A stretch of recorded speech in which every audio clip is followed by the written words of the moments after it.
2018 kan ju för oss sammanfattas med 3 huvudpunkter. Dels är det nytt rekord i resultat och försäljning.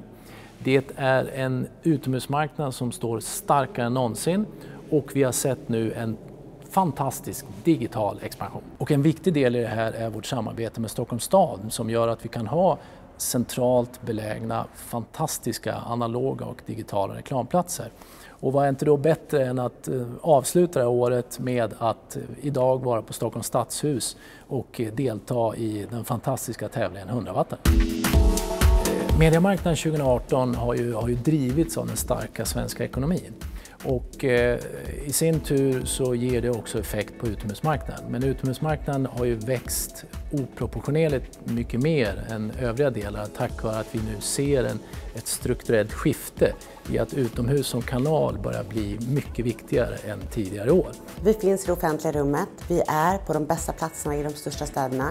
Vi når ut till en massiv folkmassa som är otroligt svårnådda via andra medier. Vi erbjuder en fantastisk räckvidd och vi erbjuder även en hög frekvens.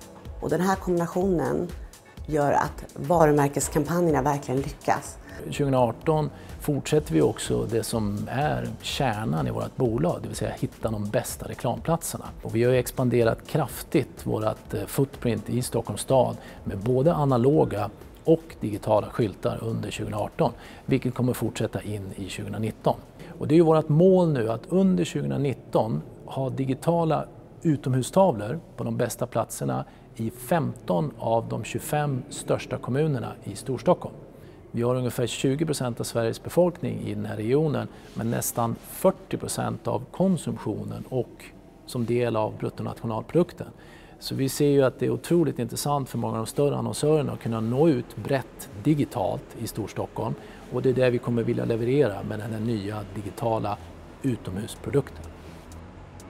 Nu när digitaliseringen kommer så är det viktigt att JCDK, vi är med. Vi har en fantastisk produkt redan idag, men vi väljer att utveckla den ännu mer även 2019. Och den kombinationen, det analoga ihop med digitalt, tror jag är nyckeln till helt fantastiska kampanjer. Jag vill avsluta med att tacka alla våra kunder, alla våra samarbetspartners, alla våra byråer som många gånger gör ett fantastiskt jobb i det dolda som inte syns. Och framförallt vår fantastiska personal som har igen gjort ett rekordår på alla sätt. I allt från vad vi gör mot kund till mot kommun så har det varit ett fantastiskt år. Stort tack till er allihopa!